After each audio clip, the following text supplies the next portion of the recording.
when you're a competitive athlete, you learn very quickly how strong you are or how energetic you are, all of those things. But it could very well be that there's a lot of people who have an equally as good a body as you have, that performs just as well, that is as muscular, let's say in bodybuilding, there's exactly the same kind of proportions in all of those things. So the question really is what puts you over the top? It is the mind that really creates the body. It's the mind that makes you really work out the 4 or 5 hours a day. It is the mind that visualizes of what the body ought to look like as the finished product.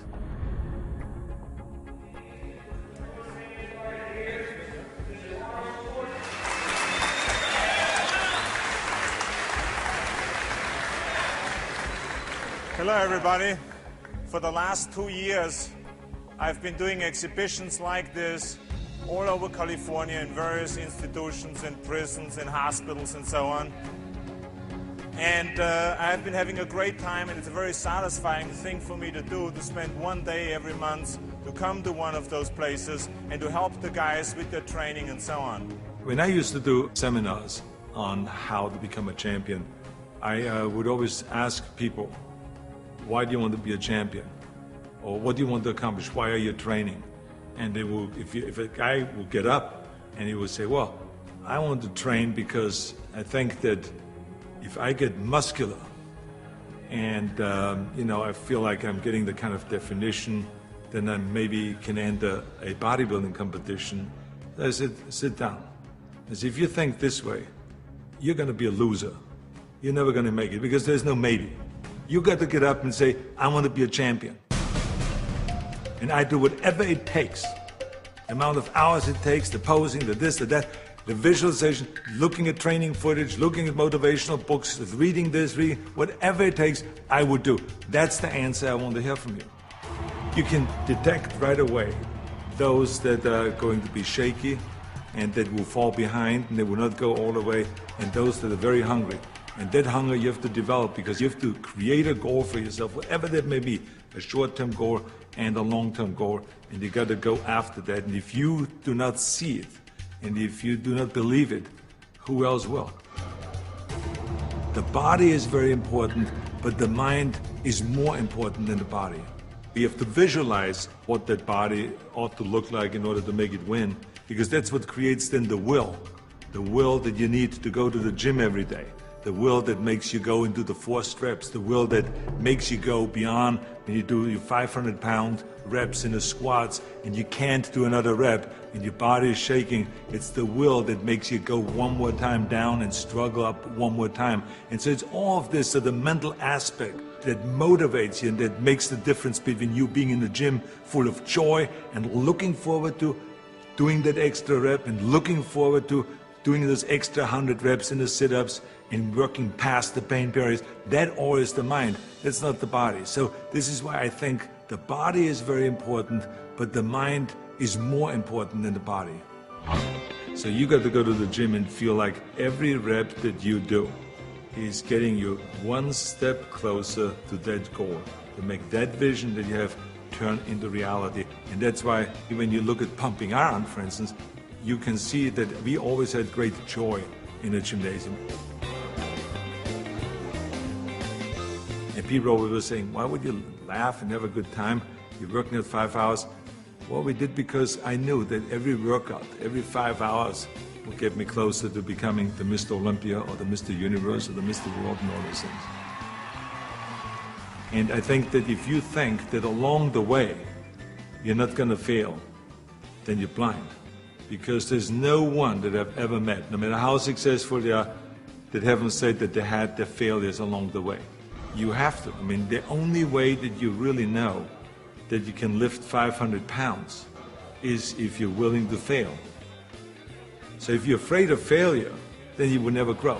The people that grow the furthest are the people that really don't care. They fail or they make it, they're going to take that risk because that's what you have to do. I think what we learn in sports is very helpful to anything and everything else that you do in life. So now you apply that principle to acting. And you say to yourself, well, wait a minute, I put 5 hours in every day in working out, I did my posing 1 hour a day, I did my stretching and the this and that, all of those kind of things. So now, let me apply the same thing to my acting career. Let's go to acting class every day. Let's go and work on the accent, the same amount of time, with the same will, and let's visualize what am I shooting for? Okay, I want to be another Clint Eastwood. I want to be another John Wayne. I want to be another Kirk Douglas, all those great heroes that I admired as a kid. So that's what I'm going after. And that same principle works, even though there's so many people around that say, no, you will never make it because you have an accent, your body is too big, and your name Schnitzel or whatever, who can pronounce that? But you know. It doesn't matter if anyone else knows and if anyone else believes in it, but you know. And that you know that principle of visualizing yourself as the star will work, and all you have to do now is go towards that vision. I've retired from bodybuilding in 1975, and I signed a series of Conan movies. Here I was, big studio behind you, budget $20 million, of course, which was in those days is an equivalent of today, $150 million. I was going to Australia to be a judge at the Mr. Olympia competition. But then all of a sudden, I thought, I should compete.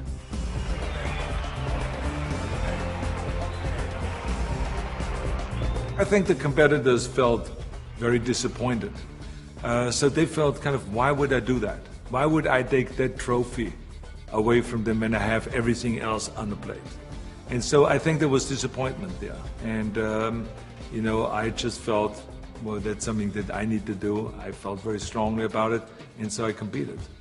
So now you apply that principle in my political career. This historic election has come about because there's a tremendous disconnect between the people of California and the leaders of California. I'm running for governor to lead a movement for change. I want to be the people's governor. I will work honestly, without fear or favor, to do what is right for all Californians. Join Arnold and let's bring California back.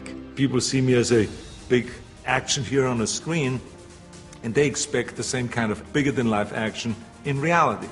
That's why in my political career, people always say to me, well, but this is politically risky to go and start, for instance, talking about prison reform. People don't want to go and even talk about that. So I say, well, maybe it's politically risky, but in the meantime, we have 172,000 prisoners in facilities that are built for 100,000, and something is going to break, and something is going to happen. I want to fix it.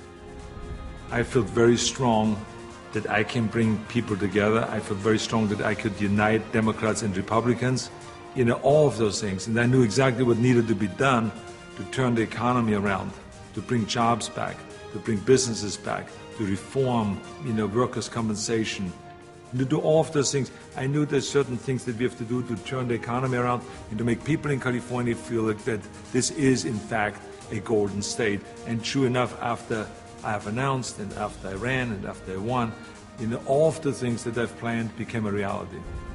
I always use bodybuilding as an example for a lot of things that I do. If it is talking about the budget, if it's talking about the environment, if it's talking about prison reform, somehow I always get in my experience of what I've learned in bodybuilding and then somehow tie it in of what I'm doing today.